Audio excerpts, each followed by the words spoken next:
Okay, इस question में आपको दिया है given below are two statements. One is labeled as assertion A and the other is labeled as reason R. Statement 1 and statement 2, or we have to choose the correct answers from the options given below. So first one is the change in internal energy of a system containing n mole of ideal gas. So change in internal energy is equal to n into आपको दे रखा है CV into this is the change in temperature which is true. अब ये आपको check करना है कि ये ट्रू है या नहीं है. तो यहाँ पे एक तो वैल्यू रिप्लेस हुई है आपकी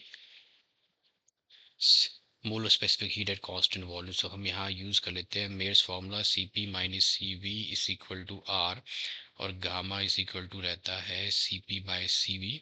क्रॉस मल्टीप्लाई किया तो CP की वैल्यू आपसे यहाँ मिल जाएगी गामा इंटू CV. रिप्लेस करेंगे यहाँ पे तो gamma into CV minus CV is equal to R. CV आपने कॉमन लिया तो आपके पास आ गया R अपॉन गामा माइनस 1. यही वैल्यू यहाँ रिप्लेस करोगे which gives me the internal energy is equal to number of moles into R upon gamma minus 1 into the change in temperature which is true. तो ये statement तो आपकी true है, statement 1. अब हम आ जाते हैं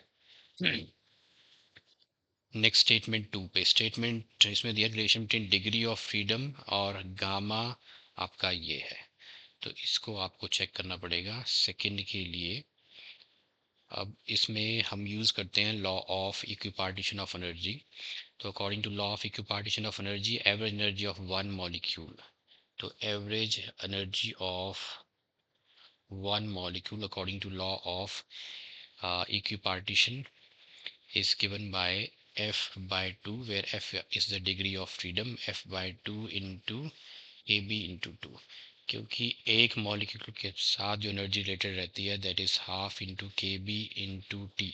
सॉरी, 1 डिग्री ऑफ फ्रीडम के साथ 1 डिग्री ऑफ फ्रीडम की एनर्जी इतनी है. तो एक मॉलिक्यूल की अगर F डिग्रीज ऑफ फ्रीडम है मॉलिक्यूल में तो मल्टीप्लाइड बाय F ये आपके पास आ जाएगा. ओके, अब हमें फाइंड आउट करनी है एनर्जी फॉर 1 मोल.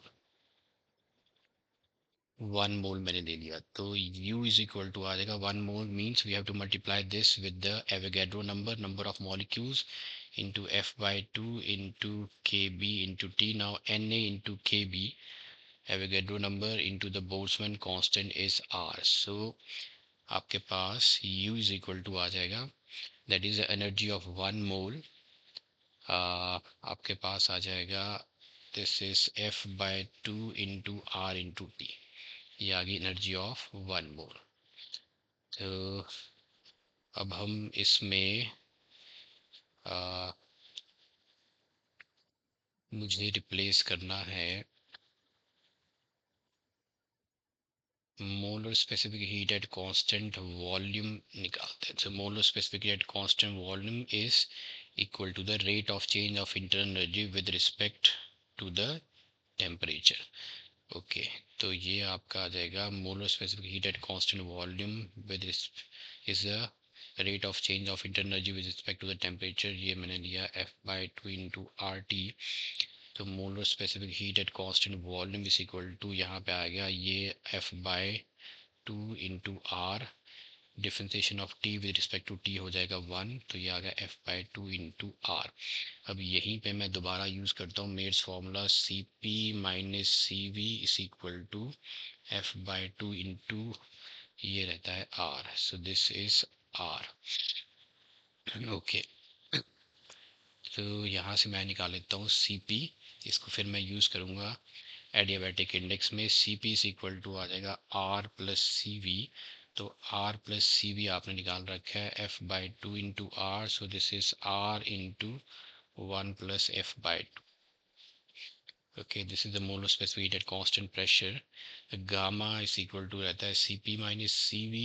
ये आ गया R into 1 plus F by 2 upon CV. CV है आपका F बाई 2 इंटू R. ये कैंसिल हो गया. This gives gamma into this is 1 plus F by 2 upon F by 2. ये आपका आ जाएगा 1 divided by F by 2 plus 1. Gamma is equal to रह गया 1 plus 2 by f. So this is the relation between the gamma and the degrees of freedom of a molecule. Gamma is equal to 1 plus 2 by f. This is also true. लेकिन इसमें से आपको ये इसका reason नहीं है. Statement 2 is not the reason. तो दोनों true हैं, but statement 2 is not the correct explanation of A. So both A and R are true, but R is not the correct explanation of A. Second is the correct option here.